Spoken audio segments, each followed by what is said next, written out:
Thanks. Hi, my name is Camilla Tuominen, and it's a great privilege to be here today. And I really felt the same way that all of your speeches really made a good foundation for my speech, because I will be talking about emotions, humans, artificial intelligence, and peak performance. But let's start with the story.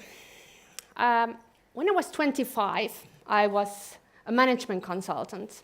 And after a meeting, I blurted out my idea to my boss. And I never forget his face when he turned to me and said, "Camilla, was that your idea?" And I still don't know if he meant that it was a bad idea, or was the problem that it was my idea. So it was my independent thinking. But for the last 6 years, I have been trying to prevent this kind of situations from happening. Because by teaching individuals and companies how to understand emotions, we would really get our people to innovate, tell their ideas, which is crucial for our survival as individuals and as companies and as a society. As we have seen today, we need to evolve. And now I will tell you reasons for it from 3 different perspectives. First reason is individuals. Because the thing is that if we do not lead emotions, the emotions will lead us.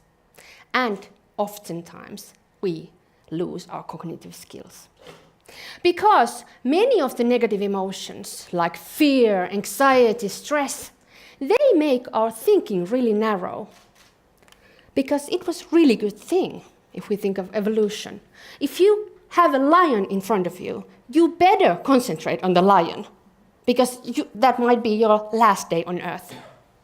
But today, as our problem is most often a computer with deadline, with the cognitive problem that we need to solve, it's not really good if our thinking is narrow. It should be expanded so that we could think of a good solution to our problem.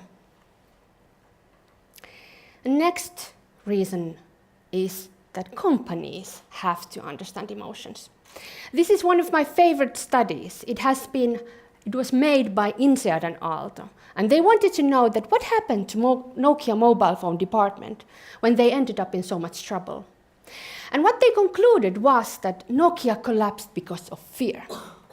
Fear that prevented the middle managers from telling the truth to the top management, which led them to make wrong decisions. And isn't it quite interesting that people were silent? They were like this. They didn't say anything, and still the emotions had so big of an effect to the company's future.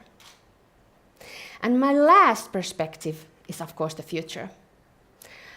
I'm a great fan of all the possibilities that will come when the artificial intelligence, robotics, smart computers, deep learning come and help us with this rational, logical stuff.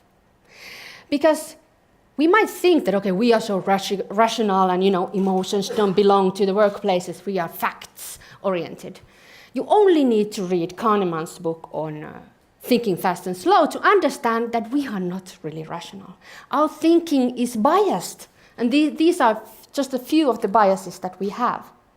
So we better let the computers come and help us with this rational stuff. And IBM's Watson will dig up all the brain scans in seconds for the doctor, and the doctor can concentrate on the stuff that it's really difficult to put in the algorithms. Social interaction, reading of emotions, combining strange things, reading weak signals. And we people can do that. But how can we become better at this? Because at least in Finland, it's really facts-oriented attitude still in many places.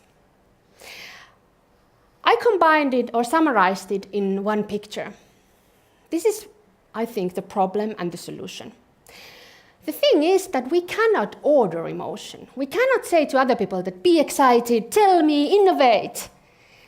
No, because again, our smart system knows that there is a risk if I tell my ideas. Just like what happened to me in the story that I told in the beginning. So what can we do to create trust and safety so that people would tell their ideas? I'll give you a few tips for that. First thing is really bad news for many people, because they rather complained and said that, okay, the traffic made me feel this way, and other people and the boss, and complain that other people are the reason. But really, we should always start the leading of emotions with ourselves, and really look at how am I behaving? When somebody tells an idea, what is my reaction? Am I complaining that others are complaining? Because we are often on autopilot, and we are really blind to our own behavior. And this is crucial because even though we don't say what we think, our true opinions often come out anyway. Because we are communicating in many other ways other than words. So people will feel that, okay, you are saying something, but really they are reading that you are not meaning what you say. Because we have over 40 muscles in our faces only to tell about how we feel. Another step towards becoming more emotionally intelligent is to get curious about emotions. And emotions have two functions. First is they bring us energy. So energy so that we can run away from the lion, but also they take up energy so that they make us relax or calm down and reflect sadness, for example. And the other function they do is that they bring us information. They are like bringing us little envelopes of information, data, which is really stupid that we are not listening to this data. Because it's telling us that something that is happening here in correlation to my system is making me feel this way. And by understanding and reading this information, we could be so much smarter with our clients or with our colleagues. So next time, when fear, for example, tries to take you over, try to name it. Because naming of emotion is really magic. Because brain researchers like Dan Siegel, they have been able to show that in brain scans, the areas of the brain calm down when we are able to name it, so that the fear doesn't take us over. And another thing, that when you next time see your colleagues laughing in a coffee room, and you go there and you think that, okay, what are they doing? And they should be efficient, and this is waste of time. No. Because now you know, you have learned from emotions and emotion of amusement that actually amusement is really beneficial for individuals and for companies. Because it increases trust between these people. It decreases stress and clears their mind. So wouldn't you think that people who have this kind of 2-minute break there with laughing, and when they go back, they are more able to solve the problems that they have. So, the negative spiral of not leading emotions and not understanding emotions is really strong. But so is the positive spiral. Because when we know how to, in a way, push the button in our heads that says that, okay, we are safe, all the great things happen. Because then our body gets relaxed and it's allowed to be present. And in the present mode, we are not worrying about the future, we're not worrying about the past, but our cognitive skills are here. We are able to hear what other people are talking. We are able to combine the things that we know because we have a capacity in our brains, because it's not stuck in worrying.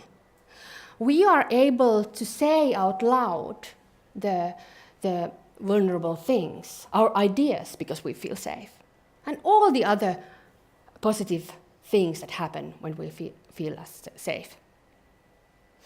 I want to end you with a great summary from Seth Godin. He said in Nordic Business Forum Sweden that these are not soft skills, these are real skills. Thank you.